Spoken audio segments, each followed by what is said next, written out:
figuring out how to get that thing exactly right, which she already had it right.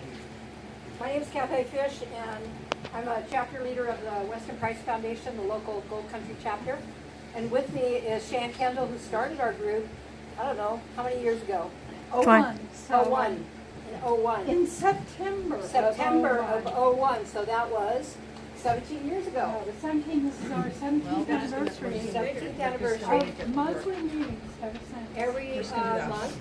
And our other co-chapter leader, Terry Fowler, who you may know on the web as Terry Novak's Fowler. Novak stands for no vaccination. Great. Anyway, I thought we'd tell you a little bit about our group before we start here.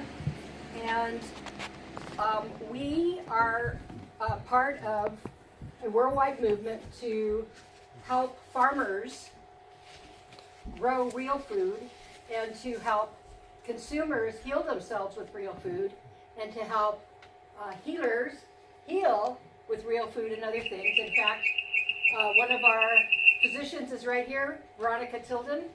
She's a DO. If you know what a DO is, they actually touch you. I know. Oh my God.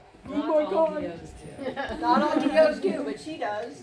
So when you go visit her at her office, she actually touches you, which I broke my leg, so I've been seeing surgeons and different doctors, and most of them don't even look at you, let alone touch you. So anyway, lot to say about that.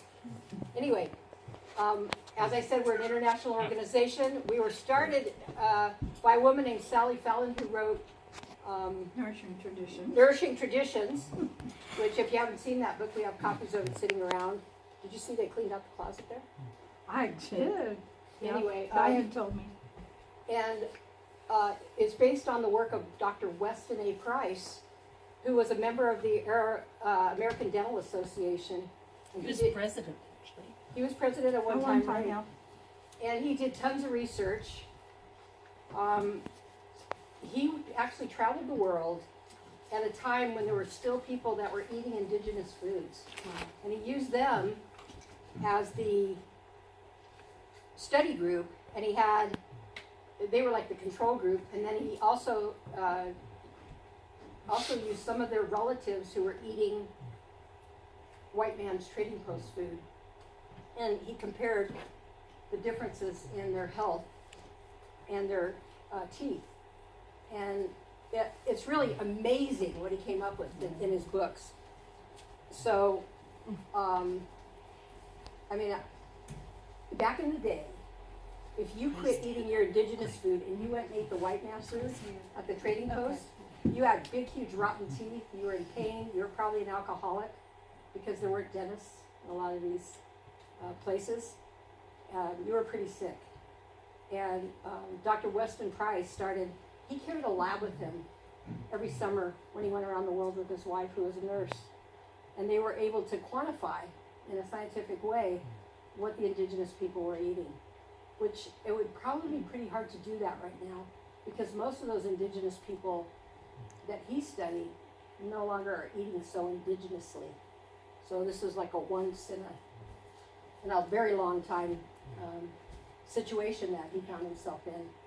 And he found that originally when he started being a dentist, there wasn't so much, there wasn't processed foods. And while he was practicing, processed foods started happening in the 20s. And people were coming in with cavities. And he noticed that those people's children were being born with misshapen mouths.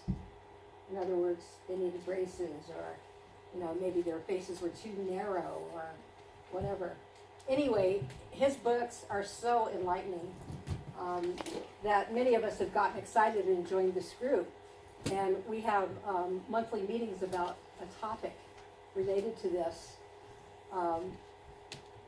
In my mind, the Weston Price groups are leading edge. We've had talks on EMFs. You guys know what EMFs are? I wonder if people turn off their cell phones. That's a great idea. We could, although she's using hers to record.